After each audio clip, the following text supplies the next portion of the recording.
Britain is back on the world stage, working with our partners, doing deals that will grow our economy and putting more money in the pockets of working people.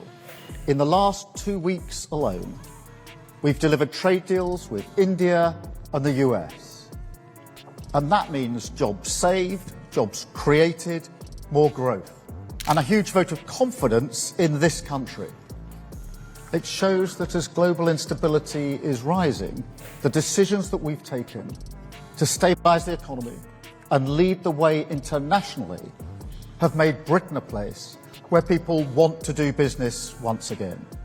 And from that position of strength, today we have struck this landmark deal with the EU, a new partnership between an independent Britain and our allies in Europe.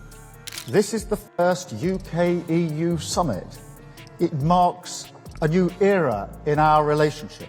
Has Brexit's fallout finally found its solution? Keir Starmer claims his new EU deal will end the nightmare of huge passport queues. But what's really behind this promise? And why are critics like Nigel Farage calling it a betrayal? Uncover the truth behind this high-stakes agreement and decide whether this is a genuine reset or just another political gamble. Before we move on, I'd like to ask you a small favour. If you appreciate this content, please take a second to like this video and subscribe to the channel. Over 98% of you watch the videos without subscribing. It costs you nothing, but it makes a huge difference to us. So did you click the subscribe button? Great, thank you so much. Now back to the video. And this deal is a win-win.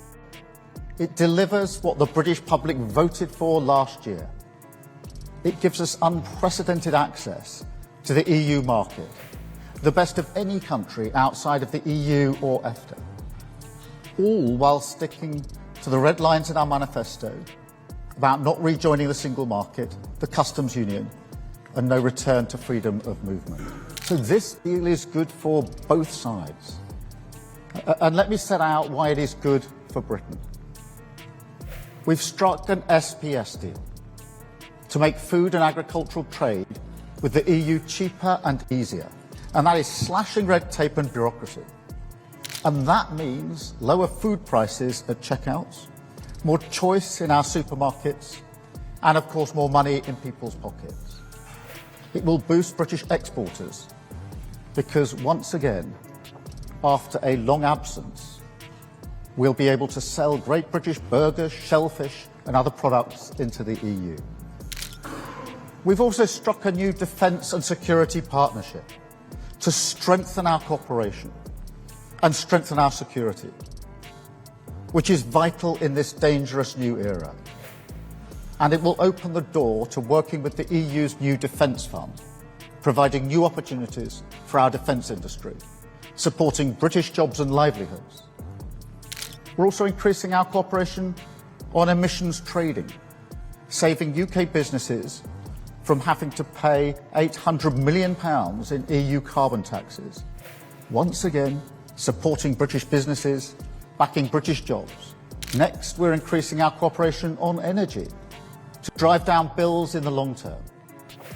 The agreement negotiated by the last government left us with more expensive ways of working with our neighbours. Keir Starmer says his EU deal will rewrite the rules of travel for British citizens, claiming it could fix the long-standing headache of hours spent in passport queues across European airports. On the surface, the promise seems straightforward: faster border control, less hassle, and a smoother journey. But is this pledge as practical as it sounds, or is it just another lofty political claim? Since Brexit, long passport lines have become a defining irritation for British travellers. The days of breezing through European airports have been replaced by painstaking checks at non-EU counters, a painful reminder of lost privileges. Starmer claims his proposal will solve this by granting UK citizens access to e-gates, a privilege currently reserved for EU nationals and a handful of other countries such as the US. He points to the potential for reduced queue times and a return to some form of normality for British holiday makers. But this promise doesn't come for free. The phased e-gate proposal, set to start rolling out in 2026, promises smoother crossings and fewer delays. Julia Loeb Bois said of the Advantage Travel Partnership through her support behind the idea, describing it as a step that could restore convenience and confidence in UK travel. For frequent flyers and business travellers, the benefits are obvious. More time on the beach or ceiling deals, less at the airport, but critics see things differently. Kemi Badenoch called the plan a surrender. Her main concern, the potential concessions the UK might be forced to make to gain e-gate access. EU countries could demand alignment with Brussels' travel and security standards, a move some see as undermining the ethos of Brexit. There's also the practical question of whether the EU will fully carry out its side of the deal. Just because it's written on paper doesn't mean it'll be priority number one for them. Beyond airport convenience, this proposal hints at something larger, the UK aligning more closely with EU rules, not just for travel, but potentially for trade and security. That might make life easier for some, but does it come at too high a political price? The answer lies in the details still kept out of the spotlight. And travel isn't the only sticking point. What about Starmer's fisheries concessions? Beyond the promise of shorter queues at border control, Keir Starmer's EU deal is being positioned as a broader reset in UK-EU relations. But like any reset, it comes with strings attached. And for some, those strings feel more like shackles. From fishing rights to youth mobility and defence cooperation, this agreement attempts to tackle multiple post-Brexit headaches. The question is, at what cost? Take the fishing rights extension, one of the most divisive aspects of the deal. Under the proposal, the UK would allow EU countries access to British waters for 12 more years, a timeline that critics like the Scottish Fishermen's Federation have called a capitulation. They argue this hands yet another advantage to the EU, keeping UK fishermen stuck on the losing end of this bargain. Starmer, on the other hand, has touted the £360 million